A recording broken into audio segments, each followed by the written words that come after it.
Hello commerce graduates, welcome back to the channel. So guys, आज हम important topic को discuss करने वाले हैं, आपके सब्जेक्ट फंडामेंटल ऑफ मार्केटिंग या theory and practices of marketing. Right, इससे पहले वाले पार्ट्स अगर आपने नहीं देखे हैं सो प्लीज़ चैनल की प्लेलिस्ट में जाके उसे ज़रूर चेकआउट करेंगे। टेलीग्राम इंस्टाग्राम में ज्वाइन कर सकते हैं। टेलीग्राम ग्रुप है कॉमर्स ग्रुप SWNT। इसके अलावा आप वेबसाइट को ज़रूर चेकआउट करेंगे for more content. Right, so without any further delay, let's start this video. Guys, in this video we are going to discuss this topic, that is marketing environment. ठीक है, marketing environment क्या है हम उसको discuss करेंगे।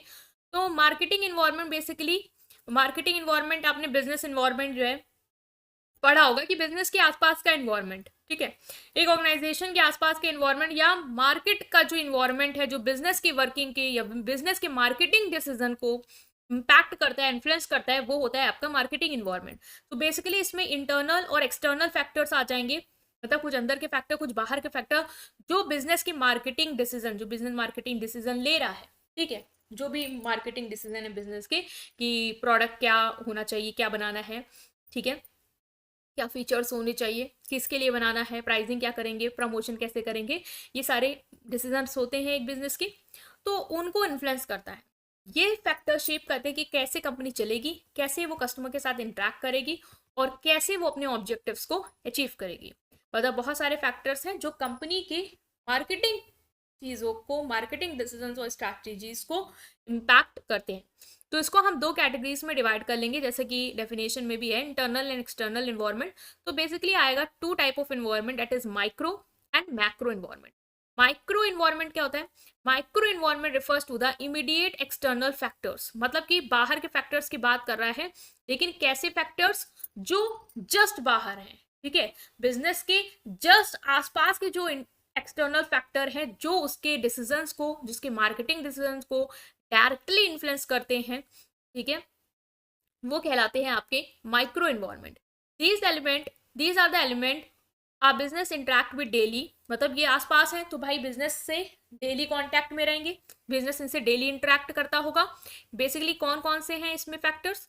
Suppliers, customers, competitor, intermediaries, public and employees. मतलब कि एक बिजनेस के आसपास जो भी फैक्टर्स हैं, जैसे उसके सप्लायर्स हो गए जिनसे वो गुड्स ले रहा है, या कस्टमर जिनको वो गुड्स बेच रहा है, प्रोडक्ट बेच रहा है, कॉम्पिटिटर्स जिनके साथ वो कॉम्पिटिट कर रहा है, ये सब लोग उसके मार्केटिंग डिसीजंस, उसके मार्केटिंग स्ट्रैटेजीज, उसके ऑपरेशन को इम्पैक्ट करते हैं। कैसा इम्पैक्ट करते हैं? डायरेक्टली इम्पैक्ट करते हैं, ठीक है। तो अगर हम माइक्रो इन्वायरमेंट की बात करें तो micro environment is partially controllable. देखो, कंट्रोलेबल है लेकिन पार्शली, मतलब पूरी तरीके से आप इन फैक्टर्स को कंट्रोल नहीं कर सकते, पूरी तरीके से आप, कस्टमर आपके हाथों में नहीं है, सप्लायर्स आपके हाथों में नहीं है, बट कुछ हद तक आप उसको कंट्रोल कर सकते हो, ठीक है। While business can influence some element, other are outside their direct control. For instance, business can manage their relationship with supplier or improve customer service, but can't control broader market trend और competitor action. मतलब कुछ factors में ऐसे हैं micro environment में, जो business का immediate environment है, जिनको बिजनेस कुछ हद तक कंट्रोल कर सकता है। जैसे आपके सप्लायर्स हैं, तो आप सप्लायर्स के साथ अपना रिलेशनशिप इंप्रूव कर सकते हो। मान लो सप्लायर जो है वो आपको टाइमली गुड्स दे, इसके लिए आप उसको टाइमली पेमेंट कर रहे हो, ये आप कर सकते हो ताकि उसका आपके साथ रिलेशनशिप अच्छा रहे, ठीक है। कस्टमर की सर्विस, कस्टमर के साथ रिलेशन अच्छा करना है तो आप कस्टमर को अच्छे गुड्स दे रहे हो, अफोर्डेबल प्राइस पे दे रहे हो, तो कस्टमर भी आपके पास आएगा, तो आप उसको एक तरीके से, इस तरीके से कंट्रोल कर सकते हो। लेकिन कॉम्पिटिटर्स को आप कैसे कंट्रोल कर सकते हो कि वो कुछ नया ना करें? आपके हाथ में नहीं है वो। मार्केट में जो ट्रेंड बदल रहा है, फैशन बदल रहा है, वो आप नहीं कंट्रोल कर सकते, वो चीजें बदलेंगी, ठीक है। तो कुछ हद तक इसके जो फैक्टर्स होते हैं वो कंट्रोलेबल होते हैं और कुछ नहीं होते हैं, इसलिए कहते हैं ये पार्शली कंट्रोलेबल है। चलो की एलिमेंट्स की बात कर लेते हैं माइक्रो इन्वायरमेंट में। तो हमने जैसे पढ़ा सप्लायर्स, सप्लायर्स बेसिकली क्या है? सप्लायर्स वो होते हैं जिनसे business day to day interact कर रहे हैं, बिकॉज माइक्रो इन्वायरमेंट हमने पढ़ा ये वो एलिमेंट से बना हुआ है, या ये वो फैक्टर से बना हुआ है जो एक बिजनेस की मार्केटिंग वर्किंग को या मार्केटिंग स्ट्रैटेजी को डायरेक्टली इम्पैक्ट करता है। जिसमें आएगा आपका पहला सप्लायर्स। सप्लायर्स वो इंडिविजुअल्स या ऑर्गेनाइजेशंस होते हैं जो आपको रॉ मटेरियल, गुड्स और सर्विसेज प्रोवाइड करते हैं जो आपको ऑपरेशन के लिए रिक्वायर्ड होते हैं, ठीक है। सप्लायर्स, मान लो आप जो भी प्रोडक्ट बना रहे हो, आप ब्रेड बना रहे हो तो आपको रॉ मटेरियल चाहिए, व्हीट चाहिए, ठीक है। अपार्ट फ्रॉम दैट और भी चीजें चाहिए होगी, तो वो कौन आपको दे रहा है? वो आपको सप्लायर्स दे रहा है। तो सप्लायर का आपके प्रोडक्ट और सर्विस की क्वालिटी और कॉस्ट पे इम्पैक्ट हो गई होगा। मान लो सप्लायर आपको रॉ मटेरियल महंगा दे रहा है, ठीक है, तो प्रोडक्ट जब बनाओगे, कन्वर्ट करोगे फिनिश में, तो कॉस्ट भी आपकी बढ़ के आएगी, कि वो चीज रॉ मटेरियल आपको इतना महंगा बना पड़ा कि प्रोसेसिंग और उसको मिला के कॉस्ट बढ़ गई। क्वालिटी पे इम्पैक्ट होगा, रॉ मटेरियल जैसा होगा, फिनिश प्रोडक्ट भी वैसी क्वालिटी का निकलेगा। तो सप्लायर जो है उनका तो आपने देखा कि किस तरीके से आपके बिजनेस को इन्फ्लुएंस कर रहे हैं। वो जो भी आपको दे रहे हैं उसका उस चीज का आपकी क्वालिटी और कॉस्ट पे असर होता है। बिजनेस कैसे कंट्रोल कर सकता है सप्लायर को? ये सप्लायर को कंट्रोल कर सकता है। मान लो उसकी क्वालिटी अच्छी नहीं तो उसको बोल सकता है आप अच्छी क्वालिटी के गुड्स दो, ठीक है। कॉस्ट ज्यादा है तो उससे बार्गेन कर सकता है कि आप रिलायबल प्राइसिंग करो भाई, ठीक है, इतना हम नहीं दे पाएंगे, या हम बल्क में ले रहे हैं, आप प्राइस कम करके दो। तो इस चीजों को वो कंट्रोल कर सकता है। But they can't control thing like price increase और supply shortage that happen unexpectedly. लेकिन मान लो आपको पता नहीं था, बट सडनली ऐसा हुआ कि सप्लाई शॉर्टेज हो गई, जो रॉ मटेरियल आपको चाहिए था, वीट चाहिए था, उसकी शॉर्टेज हो गई, तो भाई प्राइस तो बढ़ेंगे बढ़ेंगे, क्योंकि मार्केट में वो चीज है ही नहीं। तो सप्लायर आपको थोड़ी ना सस्ता दे देगा। जब उसको ही वो चीज नहीं मिल रही है, वो ला रहा है महंगे में, तो आपको भी फर्दर वो महंगे में ही बेचेगा। तो कुछ हद तक आप सप्लायर को कंट्रोल कर सकते हो, बट अनएक्सपेक्टेड चीजों को आप कंट्रोल नहीं कर सकते। अगर हम पानीपुरी एग्जाम्पल जो हम लेते आ रहे हैं वो देखें, तो पानीपुरी स्टॉल डिपेंड करता है अपने सप्लायर पे, कौन कौन से इंग्रेडिएंट के लिए। मान लो पानीपुरी स्टॉल है, उसको पूरी, चटनी, पोटैटोस, ये सब एक सप्लायर से चाहिए। सप्लायर ने अगर मान लो इन सब प्राइस, इन सारे प्रोडक्ट का प्राइस बढ़ा दिया, और क्वालिटी जो है चटनी, पूरी, इन सब की बहुत बेकार दे रहा है, तो क्या होगा? स्टॉल की जो कॉस्ट है वो बढ़ जाएगी, पहली बात तो, क्योंकि प्राइस, बढ़े हुए प्राइस में आपको चीजें दे रहा है, हर चीज का दाम बढ़ा दिया उसने। दूसरा, क्वालिटी गंदी दे रहा है, तो आपकी प्रोडक्ट की क्वालिटी गिर जाएगी। तो स्टॉल ओनर को क्या करना चाहिए? वो अपने रिलेशनशिप को मैनेज कर सकता है सप्लायर से, लेकिन जो अनएक्सपेक्टेड चीजें, जैसे शॉर्टेज हो गई पोटैटोज की, प्राइस हाइक हो गया, वो कंट्रोल नहीं कर सकता, ठीक है।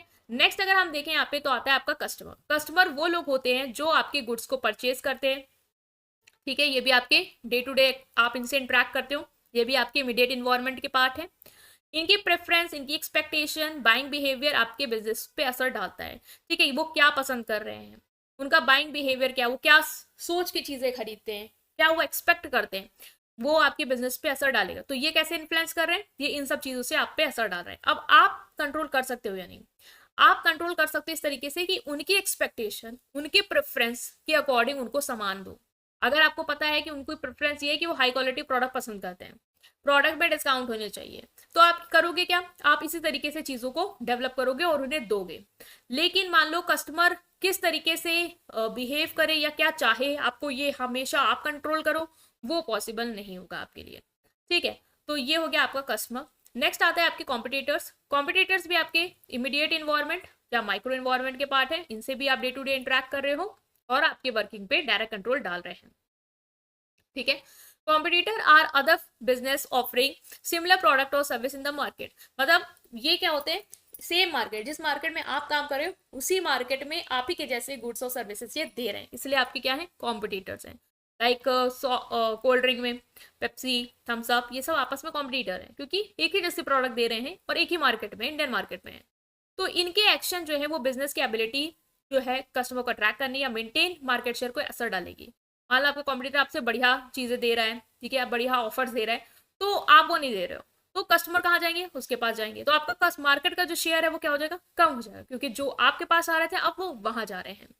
बिजनेस कॉम्पिटिटर को कंट्रोल नहीं कर सकता, लेकिन वो जो दे रहे हैं उनको रिस्पॉन्ड कर सकता है। लाइक आपको लगा कि वो ऑफर्स दे रहे हैं 1+1 का, तो आप भी कुछ वैसा ही ऑफर दे दो, ठीक है, आपने देखा भी होगा लोग करते भी हैं, वैसा ही ऑफर दे दो या उससे कुछ हटके कर दो, जिससे लोग आपके टुवर्ड आना शुरू कर दें, ठीक है। तो ये है कॉम्पिटिटर। नेक्स्ट है इंटरमीडिएटरीज। इंटरमीडिएटरीज वो ऑर्गेनाइजेशन या इंडिविजुअल होते हैं जो बिजनेस को अपने प्रोडक्ट को प्रमोट, सेल और डिस्ट्रीब्यूट करने में हेल्प करते हैं। बेसिकली इंटरमीडिएटरीज आपके होलसेलर, रिटेलर, डिस्ट्रीब्यूटर या online platforms like delivery apps होते हैं, ठीक है, जिसे कहते हैं बिचवानी है, बीच में वर्कर है, मतलब आपके प्रोडक्ट को कस्टमर तक पहुंचाना है। आपने क्या किया? फैक्ट्री से सामान होलसेलर को दिया, होलसेलर ने फर्दर रिटेलर में दिया, रिटेलर ने फर्दर मार्केट में डिस्ट्रीब्यूट किया, या वेबसाइट या डिलीवरी ऐप के थ्रू आपने अपना प्रोडक्ट कस्टमर तक पहुंचाया। ये है इंटरमीडिएटरीज। अब ये क्या करते हैं? ये भी बिजनेस को इम्पैक्ट करते हैं क्योंकि आपके प्रोडक्ट को फर्दर यही प्रमोट कर रहे हैं। कंट्रोल क्या है, बिजनेस जो है वो चूज कर सकता है कि किस इंटरमीडिएटरीज के साथ उसको वर्क करना है। लाइक आपको ऑनलाइन डिस्ट्रीब्यूटर्स के साथ काम करना है, वेबसाइट के थ्रू सेल आउट करना है, या होलसेलर के साथ काम करना है, ये आप डिसाइड कर सकते हो। लेकिन आप ये नहीं कंट्रोल कर सकते हो कि इंटरमीडिएटरीज आपके बाहर कैसे काम करेंगे। ठीक है, कैसे वो मार्केट में डिस्ट्रीब्यूट कर रहे हैं, कैसे वो कस्टमर को टारगेट कर रहे हैं, वो आप नहीं कंट्रोल कर सकते। आप उनको अपने प्रोडक्ट दे सकते हो और ये एक्सपेक्ट कर सकते हो कि वो आपके प्रोडक्ट को फर्दर प्रॉपरली डिस्ट्रीब्यूट करें। लाइक पूरी पानीपुरी एग्जाम्पल लेते हैं, तो इनके स्टॉल पार्टनर ने क्या किया, फूड डिलीवरी ऐप के साथ पार्टनरशिप कर ली, जैसे कि स्विगी हो गया, जोमेटो हो गया, फूड डिलीवरी ऐप, ताकि वो और कस्टमर को रीच कर पाए। इससे क्या हुआ, उनकी डिलीवरी स्पीड बढ़ गई, लोगों तक ज़्यादा आसानी से चीज़ें पहुंचने लगी तेजी से, और वो विजिबल हो गए। ठीक है, लेकिन ये नहीं कंट्रोल कर सकता कि कैसे मार्केट, कि कैसे वो ऐप अपने आप को मार्केट कर रहा है। ठीक है, कैसे वो दूसरे बिजनेस के साथ काम कर रहा है, वो आप नहीं कंट्रोल कर सकते। आप बस अपना देख सकते हो कि आप मार्केट में आ जाओ। पब्लिक की बात की जाए तो पब्लिक्स वो ग्रुप ऑफ पीपल होते हैं और ऑर्गेनाइजेशन होते हैं जिनका आपके बिजनेस की सक्सेस में इंटरेस्ट होता है या आपके बिजनेस की सक्सेस पे इन्फ्लुएंस डालते हैं। जैसे मीडिया, ब्लॉगर्स, गवर्नमेंट, ये सब आपके बिजनेस पे असर डाल रहे हैं, उनका इंटरेस्ट है, आपको उनको आपसे टैक्स मिला गवर्नमेंट को, मीडिया आपके बिजनेस को प्रमोट कर रही है। ठीक है, सक्सेस मिल रही है आपको बिजनेस को, फाइनेंशियल ग्रोथ जो आप में इन्वेस्ट करना चाहते हैं। तो बिजनेस ये अटेम्प्ट कर सकता है कि वो देखे कि कैसे पब्लिक उनको देख रहा है। ठीक है, ये इन्फ्लुएंस कर सकता है उनको, पब्लिक को मीडिया ब्लॉगर्स के थ्रू अपने ब्रांड इमेज बढ़िया कर सकता है, ताकि लोग उसके कस्टमर जो है उसके टुवर्ड आए। लेकिन फुली कंट्रोल नहीं कर सकता कि पब्लिक में क्या चल रहा है, मीडिया क्या कवर कर रहा है उसके बिजनेस के बारे में, वो पूरी तरीके से नहीं कंट्रोल कर सकता, बट कुछ हद तक वो ये कोशिश कर सकता है कि उसके बारे में अच्छा अच्छा मार्केट में या कस्टमर तक डिटेल्स पहुंचाई जाए। ठीक है, जैसे फूड ब्लॉगर, पानीपुरी एग्जांपल लो, पानीपुरी स्टॉल ने फूड ब्लॉगर को हायर किया और उससे कहा कि पॉजिटिव रिव्यू हमारे स्टॉल के बारे में दो, जिससे हमारे पास ज्यादा से ज्यादा कस्टमर आए।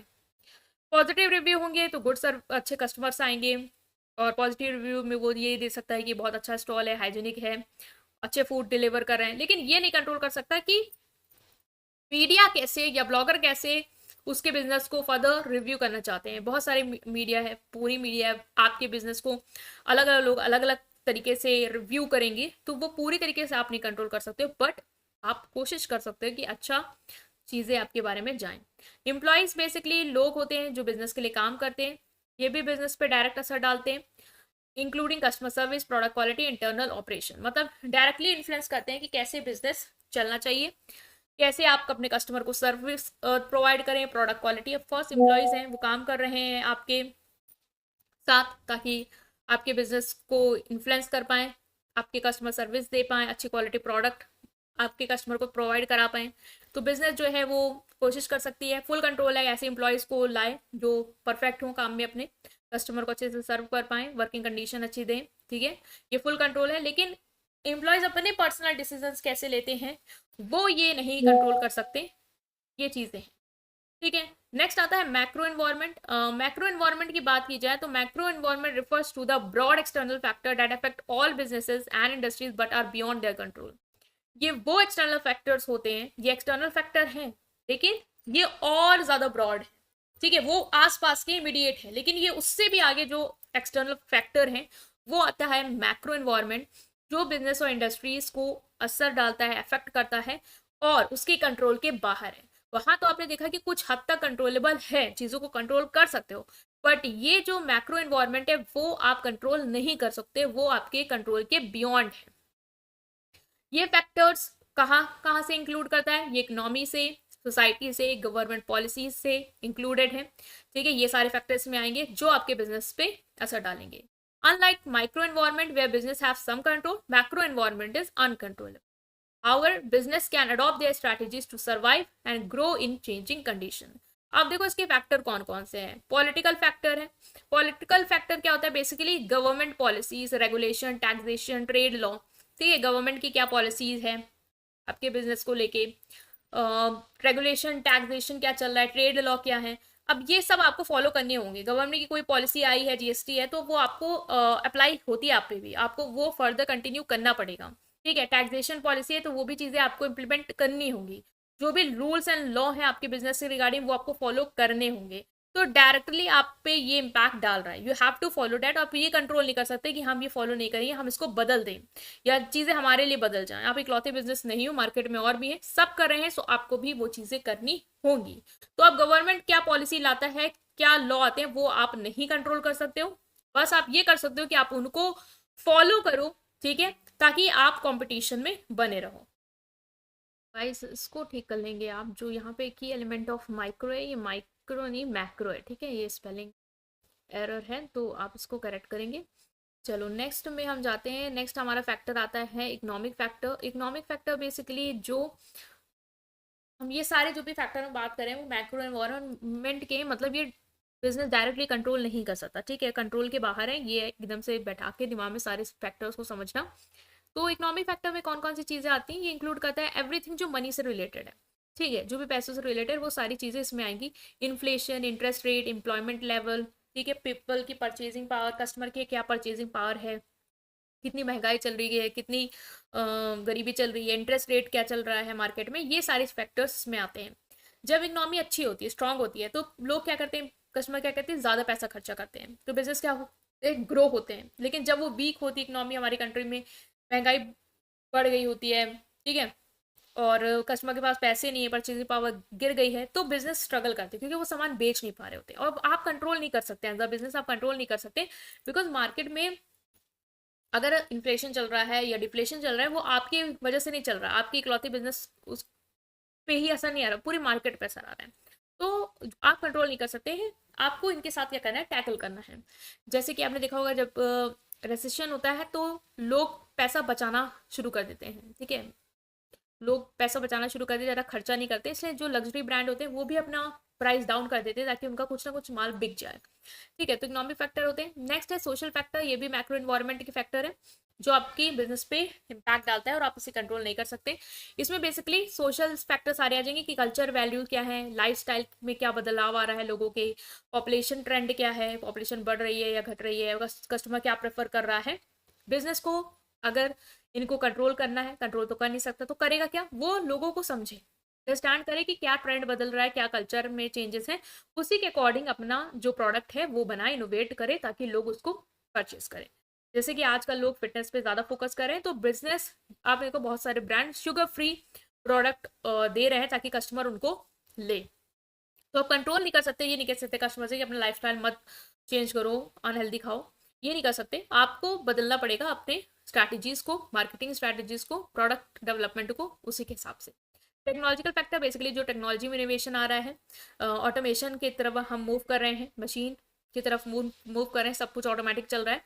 कंपनी को भी नई टेक्नोलॉजी लानी पड़ेगी, जो भी चीज़ें बदल रही हैं उसके अकॉर्डिंग वर्क करना होगा। कंप्यूटर सिस्टम चल रहे हैं, मैनुअल वर्क नहीं हो रहा, टाइपिंग आप उसके थ्रू करा रहे हो, रिटर्न वर्क थोड़ा पेपर वर्क कम हो गया है, तो आपको भी वही टेक्नोलॉजी के साथ बदलना होगा। ऐसा नहीं कि आप पुरानी दकियानूसी तरीके से काम कर रहे हो, ठीक है। ऑनलाइन शॉपिंग प्लेटफॉर्म चल रहे हैं, तो अमेजोन लोग ऑनलाइन खरीद रहे हैं, तो आपको भी ऑनलाइन मोड में शिफ्ट करना चाहिए ताकि आप भी मार्केट में सस्टेन कर पाओ।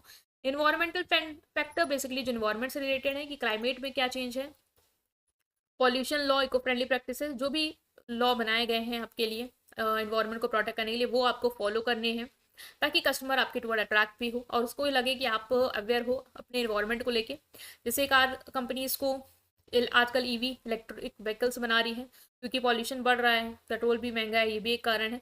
तो आप कह रहा है कि वो इन्वायरमेंट को देख रहा है कि ज़्यादा से ज़्यादा कार होंगी तो इन्वायरमेंट हमारा अफेक्ट होगा, पॉल्यूट होगा, तो हमें क्या करना है, ऐसी टेक्नोलॉजी ऐसी चीज़ों को लाना है जो हमारे इन्वायरमेंट को सेव करे। तो बिजनेस ये नहीं कह सकता कि नहीं हम तो इन्वायरमेंट फ्रेंडली प्रोडक्ट नहीं बनाएंगे, बट उसको वो चीज़ करनी पड़ेगी, ठीक है, आप कंट्रोल नहीं कर सकते। लीगल फैक्टर लास्ट, लॉ जो कि consumer right, labour protection, safety standard से रिलेटेड है, जो आपके बिजनेस को अफेक्ट करे।